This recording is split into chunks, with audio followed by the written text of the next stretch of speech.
देवी देवताओं का वास है, प्रसिद्ध मंदिर और सिद्धपीठ है। इन्हीं में से एक पवित्र धाम मां भगवती काली मां को समर्पित शक्तिपीठ पौड़ी गढ़वाल के विकासखंड बीरोखाल और अल्मोड़ा जिले के स्यालदे विकासखंड की सीमाओं के बीचों बीच ऊंचे पहाड़ की चोटी पर स्थित है, जहां प्रत्येक 3 वर्ष के अंतराल में पौष माह में वडियारी रावतों द्वारा 11 से 14 दिनों की यात्रा के पश्चात मां कालिंका की पूजा होती है।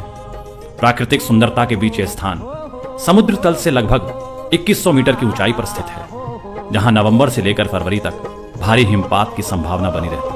यहां से दूर दूर तक चारों ओर हरे भरे जंगलों के बीच बने खेतों और गांवों के साथ साथ पूरब से लेकर उत्तर पश्चिम के मध्य तक ऊंची ऊंची हिमाच्छादित पर्वत श्रृंखलाओं का सुंदर दृश्य दिखाई देते हैं। आइए जानते हैं इस मेले और यात्रा के कुछ ऐतिहासिक तथ्यों के बारे में। पौराणिक लोक कथानुसार 14 गांवों में विभाजित वडियारी रावत वंशजों के पूर्वज, जिनका नाम लैली था, गढ़वाल के प्रसिद्ध बावनगढ़, जिनका उल्लेख यहाँ के सुप्रसिद्ध लोक गायक श्री नरेंद्र सिंह नेगी ने अपने गीत बीरू भूड़ू को देश बावन गुड़ू को देश में किया है। बीरू बाड़ू को देश बावन गढ़ू को देश, बीरू बाड़ू को देश बावन गढ़ू को देश, जय जय बद्री केदार गढ़ भूमि गढ़। इनमें से एक टिहरी जिले में स्थित गढ़ वडियारगढ़ से थे। कहा जाता है कि पूज्य बुबा जी का जन्म 17वीं शताब्दी में टिहरी के वडियारगढ़ में एक संपन्न परिवार में हुआ था। उनकी शादी जाख नामक गांव के कुकलियाल नामक परिवार की लड़की से हुई थी। उनके 7 बेटे मंगू, जीमा, केम्पू, कलवा, दंतु, नत्थु और मौल्या सिंह थे। ब्रिटिश काल के इतिहासकारों के अनुसार सन 1790 में नेपाल की गोरखा सेना ने कुमाऊं पर आक्रमण कर दिया। कुमाऊं राज्य को अपने अधीन कर लिया और गढ़वाल पर भी आक्रमण की तैयारी करने लगे। ऐतिहासिक विवरणों के अनुसार केदार खंड कई गढ़ों किलों में विभक्त था। इन गढ़ों के अलग राजा थे और राजाओं को अपने अपने आधिपत्य वाले क्षेत्र पर साम्राज्य था। इतिहासकारों के अनुसार पवार वंश के राजा ने इन गढ़ों को अपने अधीन कर एकीकृत गढ़वाल राज्य की स्थापना की और श्रीनगर को अपनी राजधानी बनाया। केदार खंड का गढ़वाल नाम तभी से प्रचलित हुआ। सन 1803 में नेपाल की गोरखा सेना ने गढ़वाल राज्य पर आक्रमण कर महाराजा प्रद्युम्न शाह को मारकर अपना राज्य स्थापित कर लिया।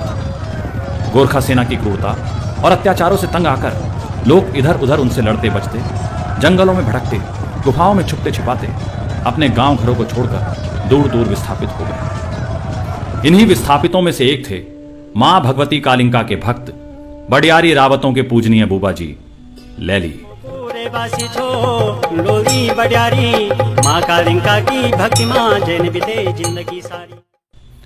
गोरखा सेना के अत्याचारों से तंग आकर अपने मूल निवास वडियारगढ़ से अपनों से बिछुड़कर परिवार सहित पौड़ी जिले के सीमांत क्षेत्र पाखा पानी नामक जगह पर पहुंच बुबा जी ने एक चट्टान को काटकर परिवार के सदस्यों की रक्षा के लिए गुफा का निर्माण किया और वहीं से वे गोरखा सेना से लड़ते रहे। यह गुफा आज भी वहां पर मौजूद है और गुफा के समीप ही आज एक स्कूल है जिसे लैली बुबा के नाम पर ललितपुर नाम दिया गया है। माना जाता है कि एक बार बुबा जी को स्वप्न में काली मां के साक्षात दर्शन हुए। मां काली के दर्शन पाकर बुबा जी ने अपने परिवार की रक्षा के लिए आशीर्वाद मांगा।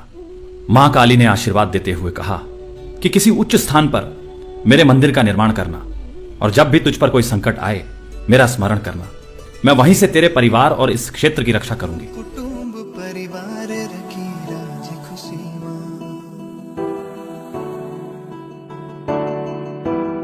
मेरो कुटुंब परिवार रखी राज खुशी मां, ऐसे तो खेले तो घर बार रखी राज खुशी मां।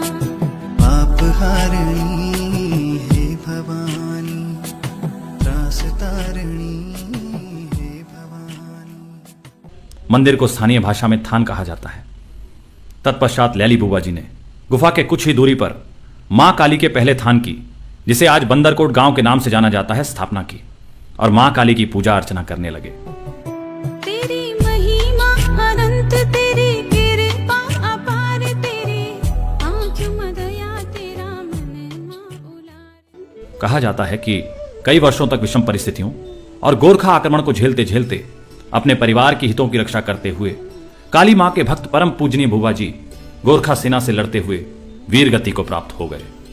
समय बदला और भारत के इस उत्तरी हिमालय भूभाग पर सन 1815 में ईस्ट इंडिया कंपनी का आगमन हुआ। यहां अंग्रेजों का आगमन वास्तव में गोरखों के 25 वर्षीय सीमांती सैनिक शासन का अंत भी था। लंबे संघर्ष और जनजीवन सामान्य होने के बाद धीरे धीरे लोग जंगलों को काटकर घरों और खेतों का निर्माण करने लगे। पूज्य बुबा जी के पुत्रों ने भी गुफा छोड़ काली मां के थान के निकट बंदरकोट में अपना निवास स्थान बनाया और गुजर बसर करने लगे। कहते हैं कि एक बार फिर से मां अपने किसी प्रिय भक्त के स्वप्न में आई और जहां आज वर्तमान में स्थित मंदिर है, अपने स्थान को परिवर्तित करने का आदेश दिया। समय के साथ साथ परिवार का विस्तार और विभाजन होता गया और वर्तमान मंदिर के चारों ओर आज बहुत बड़े हिस्से में अधिकतर लैली बुबा जी के वंशजों वडियारी रावतों का निवास स्थान है, जो क्रमशः इस प्रकार विभाजित है। लैली बुबा जी के बड़े बेटे मंगू बुबा जी का परिवार इन गांवों में बसा हुआ है। मवार बाखली, धोबी घाट, कोठा मल्ला, पौड़ी गढ़वाल में, तंसली सेण, बाखली, रानी डेरा अल्मोड़ा जिला में। दूसरे बेटे जीमा बुबा जी का परिवार मवाड़ बाखली, पौड़ी गढ़वाल में, मल्ला लखोरा अल्मोड़ा में। कैंपू बुबा जी का परिवार कोठा तल्ला, पौड़ी गढ़वाल में। कलवा बुबा जी का परिवार मरखोला, पौड़ी गढ़वाल, मटखाणी अल्मोड़ा में। दंतु बुबा जी का परिवार तंसाली सेण अल्मोड़ा, बंदरकोट तल्ला, पौड़ी गढ़वाल में। नथु बुबा जी का परिवार मटखाणी अल्मोड़ा, बंदरकोट मल्ला, पौड़ी गढ़वाल में। मौलिया बुबा जी का परिवार थबड़िया तल्ला, पौड़ी गढ़वाल जिले में है। आज इनका 14वां वंश अस्तित्व में है। मां काली की असीम कृपा और अपने बुबा की याद में वर्षों से चले आ रहे इस पूजा और यात्रा का इन गांवों और वंशजों द्वारा आयोजन किया जाता है।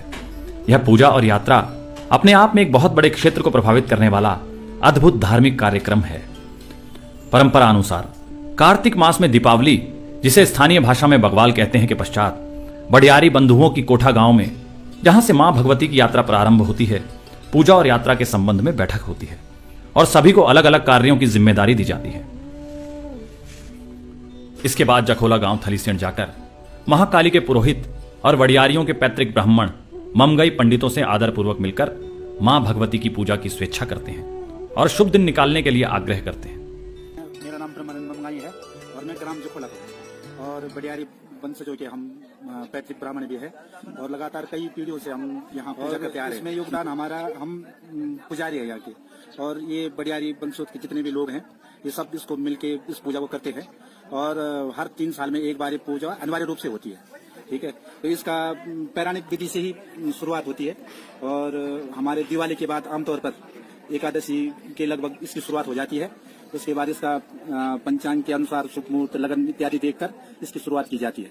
ठीक है, और जब यात्रा का मुहूर्त हो, शुभ लगन हो, तो कम से कम प्रसिद्ध मेला लगने से पहले इसकी यात्रा निकाली जाती है। ठीक है, जिसको न्याजा रूप में हम देवता निकालने भी कहते हैं, न्याजा के रूप में स्थापित किया जाता है। फिर गांव गांव भ्रमण किया जाता है। ठीक, और ऐसा ये कई वर्षों से चला आ रहा है और देवी भी, हम देवी की पूजा करते हैं और भगवान की दया से कई लोगों को भी देवी का आशीर्वाद है। तथ्यों के अनुसार ममगई पंडित और रावत दोनों एक दूसरे के पूरक हैं। दोनों साथ साथ दक्षिण भारत से उज्जैन, मध्य प्रदेश और फिर राजस्थान आए थे। राजस्थान में मुगलों के शासनकाल में अत्याचारों से तंग आकर ये लोग उत्तर की ओर टिहरी के वडियारगढ़ पहुंचे थे। कुछ इतिहासकारों के अनुसार दक्षिण और मध्य भारत से लोग यहां बद्रीनारायण के दर्शनों के लिए आते थे और यहां की प्राकृतिक सुंदरता को देखते हुए यहीं निवास स्थान बना लिया करते थे। इन्हीं में से एक ये भी थे। ममगई पंडित पंचांग के अनुसार शुभ मुहूर्त देखकर मां भगवती की यात्रा और पूजा का दिन तय करके इन्हें बताते हैं। मां भगवती की यह पूजा हमेशा मंगलवार या शनिवार को ही होती है। इसके बाद उत्तराखंड की संस्कृति में मुख्य भूमिका निभाने वाले, यहां की संस्कृति के संवाहक, ढोल दमाऊ जैसे मुख्य वाद्य यंत्र के वादक, जिन्हें औजी कहते हैं, इन्हें इनके गांव बजवाड़ जाकर मां भगवती के पूजा और यात्रा के बारे में अवगत कराया जाता है।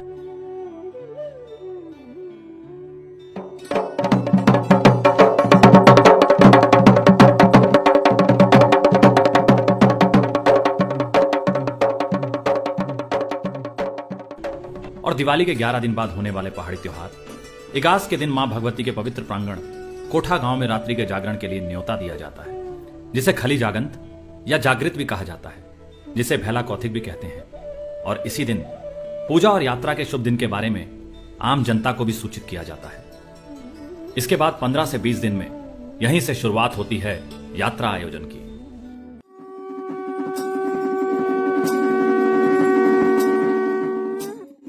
मां काली के पुरोहित ममगई पंडित तथा ढोल दमाऊ लेकर पहुंचे औजियों का मां भगवती के प्रांगण में स्वागत सत्कार होता है।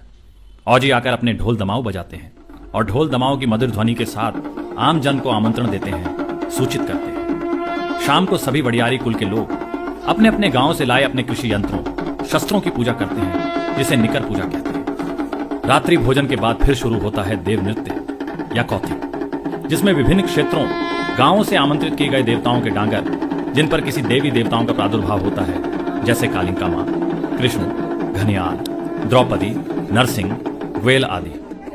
पूरी रात देव नृत्य के साथ साथ मां भगवती के दिव्य स्वरूप न्याजा की तैयारी होती है। अगले दिन सुबह मां भगवती के प्रांगण में सूर्य की पहली किरण के साथ ढोल दमाऊ, भंकोर और शुभ मांगलिक गीतों की मधुर ध्वनि के साथ भगवती न्याजा का प्रादुर्भाव होता है।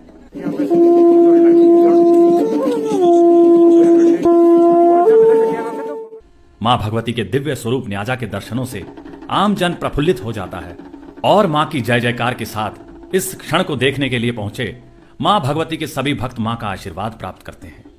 इसके साथ ही प्रारंभ होती है मां भगवती की 11 से लेकर 14 दिनों की यात्रा। बहुत समय पहले जब यह यात्रा लगभग 30 दिनों तक चलती थी और दूर दूर तक के क्षेत्रों जैसे बिनसर, जोगीमणि, बीरोखाल, घोड़ियाना, मैठाणा, बमासा, सीली, जमरिया, मंगरोखाल, इक्कू खेत आदि तक होती थी। वर्तमान में रोजगार के लिए अधिकतर लोगों का बाहर रहने के कारण और समय के अभाव में इस यात्रा को सीमित कर दिया गया है। अब यह यात्रा अधिकतर एक तय सीमा के अंतर्गत ही होती है, जिसे केर कहते हैं। इस सीमा के अंदर सभी 14 वडियारी गांव आते हैं। पूर्व निर्धारित योजना के अनुसार यात्रा तय सीमा केर से बाहर करनी हो तो यात्रा की दिशा अलग होती है, और अगर यात्रा तय सीमा के अंदर ही हो तो अलग दिशा की ओर प्रस्थान किया जाता है। पहले दिन की यात्रा कोठा तल्ला से कोठा मल्ला तक होती है। दूसरे दिन की यात्रा कोठा मल्ला से लेकर तिमला खोली। इससे आगे की यात्रा कुछ समय और दिनों के हिसाब से तय किया जाता है। यह निश्चित नहीं होता कि कहां दोपहर का भोजन होगा और कहां पर रात्रि का विश्राम।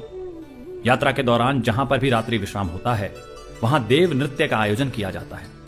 आगे ही है यात्रा धोबी घाट, वहां से थबड़िया तल्ला, वहां से मरखोला, मरखोला से बंदरकोट तल्ला, बंदरकोट तल्ला से बंदरकोट मल्ला और बंदरकोट मल्ला से तंसाली सेण, तंसाली सेण से रानी डेरा जाती है।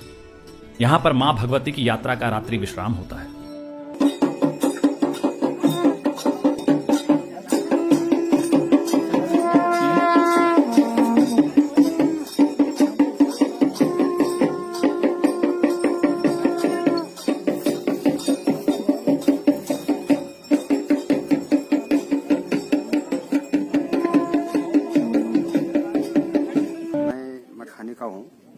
और मैं इसमें उपाध्यक्ष हूँ और हम इस यात्रा में शुरू से जुड़े हुए हैं।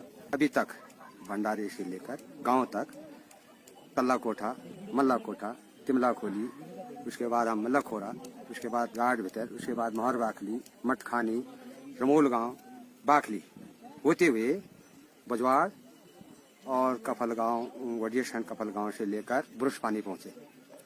उसके बाद हमारा जो फिर पद यात्रा चली ब्रुश पानी से लेकर वहाँ धोबी घाट से लेकर भगवती माँ देने वाली है, उसको मन्नत मिलती है, उनका फिर अपना उस पर योगदान चढ़ाव के रूप में होता है भगवती के लिए। हमारे लिए कोई कुछ नहीं, और हमारा जो भी इसमें चढ़ाव आता है वो सारे विकास कार्य मंदिर पर या जहाँ हमारा भंडारा उस पर खर्च किया जाता है।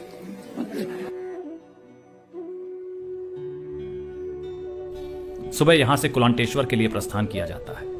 यहां मां गंगा की सहायक 2 धाराओं के पवित्र संगम पर स्थित शिव मंदिर के तट पर मां भगवती का पूरे विधि विधान के साथ पवित्र स्नान होता है।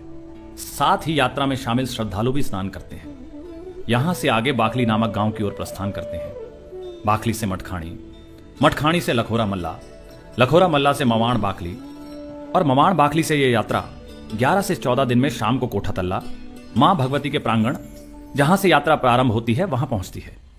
यहां एक बार फिर से रात्रि कौथिक देव नृत्य होता है। देवी पूजन की पहली रात 14 गांवों में रात्रि कौथिक का आयोजन किया जाता है, जिसमें गांव के सभी लोग और उनके रिश्तेदार शामिल होते हैं। पूजन रात्रि भर चलता है। जो सभी संबंधी आए होते हैं वो सभी आपस में प्रसन्नता पूर्वक, प्रेम पूर्वक मिलते हैं। कुछ रिश्तेदार तो उसी समय मिलते हैं। इस दिन के लिए लोग 3 साल से इंतजार करते हैं। यह अपने आप में एक बहुत ही भव्य आयोजन होता है। इस दिन ऐसा कोई घर नहीं होता जिसमें कोई ना कोई रिश्तेदार ना आया हो। अब अगला पड़ाव आता है जिसका लोगों को बेसब्री से इंतजार रहता है। और आखिर वो दिन। चलो पहाड़ के रहने वाले आदमी हैं, हमें तो उतना चलो आप कोई कह भी सकता कि भाई पहाड़ी लोग हैं, लेकिन जो लोग शहर से आ रहे हैं, जिन्होंने कभी कमरे से बाहर बगैर चप्पल का निकलना नहीं है, और वो आज कम से कम मुझे लगता है कि कम से कम 250 से 300 किलोमीटर और जो पैदल का रास्ता हमने तय किया है, और भी ऊबड़ खाबड़ रास्ते पे और कांटों पे, लेकिन आपको मैं यकीन दिलाऊं किसी भी भाई के, हमारे कम से कम हजारों लोग चल रहे हैं हमारे साथ, किसी भी भाई के, जो हम तो पहाड़ी है लेकिन जो प्रदेश से आएंगे, कुछ पैरों में जो है उन्होंने घर से बाहर निकलने के लिए उनको जूता चाहिए, बगैर चप्पल का जूते का नहीं निकल सकते, तो उन्होंने जो है उस पर अच्छी तरह से यात्रा कर रहे हैं और बड़ी अच्छी तरीके से वो चल रहे हैं। तो ये हम माँ भगवती के आशीर्वाद ही समझेंगे इसको कि आज 2 तारीख से और आज 8 तारीख हो गई है, तो किसी भी भाई को किसी भी तरह की कोई परेशानी नहीं आई। मैं इसके साथ साथ एक और बात बता दूं, माँ का आशीर्वाद जो है, कई लोग उसमें ऐसे हैं कि जो घर से बाहर निकल नहीं सकते थे, हम एक दिन में 50-50 किलोमीटर तक की यात्रा कर रहे हैं, लेकिन वो लोग हमारे जो है साथ साथ चल रहे हैं, माता रानी के आगे पीछे चल रहे हैं, तो उन लोगों को आप खुद लोग आप समझ सकते हो कि वो माँ का आशीर्वाद के अलावा और कुछ नहीं हो सकता। अगले दिन सुबह सूर्योदय होते ही मां भगवती की प्रतिमा न्याजा को श्रद्धालुओं के दर्शनों और महापूजा के लिए कालिंका मंदिर में स्थापित किया जाता है।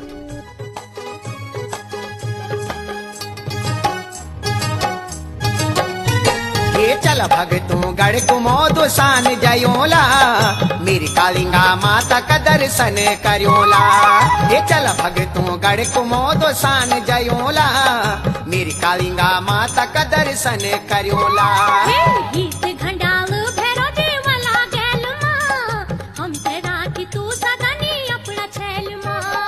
गीत घंडाल भैरो देवला गैल मां, हम तेरा की तू सदनी अपना छैल मां। जहां दूर दूर और चारों ओर से हजारों की संख्या में श्रद्धालुओं की लंबी लंबी कतारें मां के जयकारों के साथ मंदिर में पहुंचते हैं और मां भगवती के दर्शन कर अपनी मनोकामना पूर्ण करने के लिए मां भगवती से प्रार्थना करते हैं। सुबह से ही 14 गांवों में ढोल नगाड़ों की गूंज गूंजने लगती है और साथ में ही लोगों की मंदिर जाने की तैयारी शुरू हो जाती है। दूर दराज से बच्चे, बूढ़े, महिलाएं, सभी उम्र के लोग प्रसन्नता से, खुशी से, आनंद से और भक्ति भाव से मां कालिंका के दर्शनों के लिए जाते हैं। और दूर दराज के लोग सुबह 3 बजे से ही यात्रा शुरू कर देते हैं और सुबह लगभग 9 बजे तक मंदिर आने के सभी रास्ते भर जाते हैं। अत्यधिक विहंगम और सुंदर दृश्य होता है। यह दिन सही मायनों में अलग है। कुछ लोग अपने साथियों, दोस्तों, रिश्तेदारों से मिलते हैं, तो कुछ लोग अपने रोजगार के लिए दुकानें लगाते हैं। इनमें सबसे अधिक जिस मिठाई की मांग होती है वो होती है जलेबी। यह एक बहुत ही प्रचलित मिठाई है और लगभग सभी लोग इसे खरीदते हैं, खाते हैं, आनंद लेते हैं। मेले में बहुत चहल पहल होती है, बहुत प्रसन्नता होती है। मेले के सफल आयोजन और उसको नियंत्रित करने के लिए भी यहां पर विशेष प्रबंध किया जाता है ताकि सभी श्रद्धालु माता का दर्शन श्रद्धा भाव से कर सकें और मंदिर के चारों ओर रास्ते लोगों से भर जाते हैं।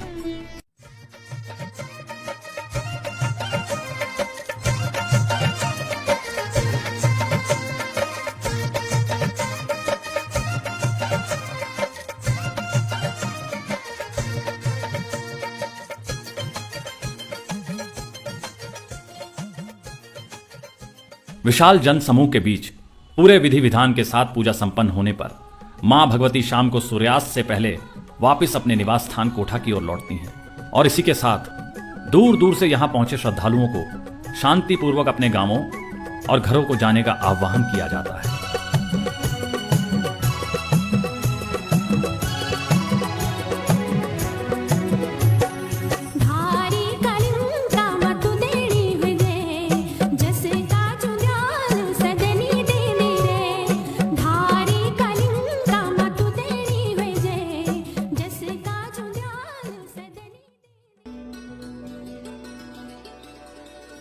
दूसरे दिन सुबह कोठा गांव में पूरे विधि विधान के साथ पूजा, गोदान और हवन किया जाता है तथा क्षेत्र में लोगों की सुख संपन्नता के लिए मां भगवती से प्रार्थना के साथ ही पंडितों द्वारा समापन की घोषणा होती है।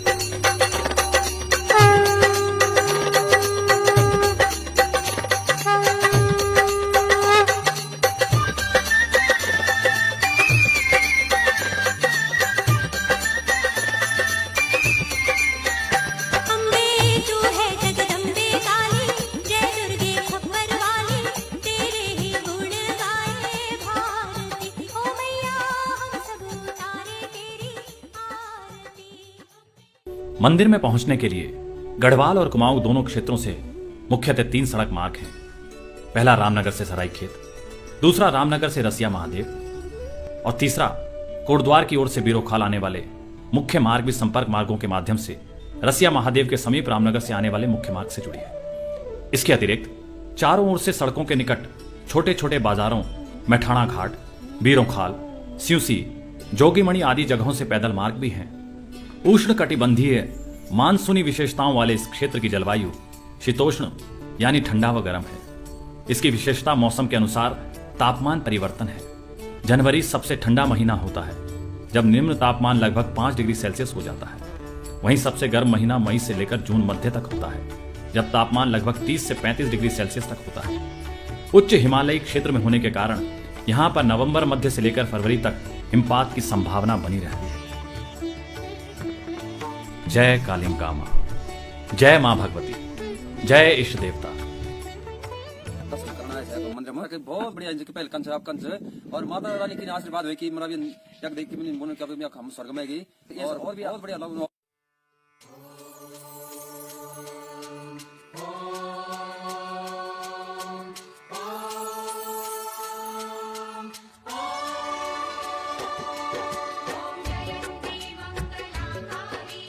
भद्रकाली कपालिनी दुर्गा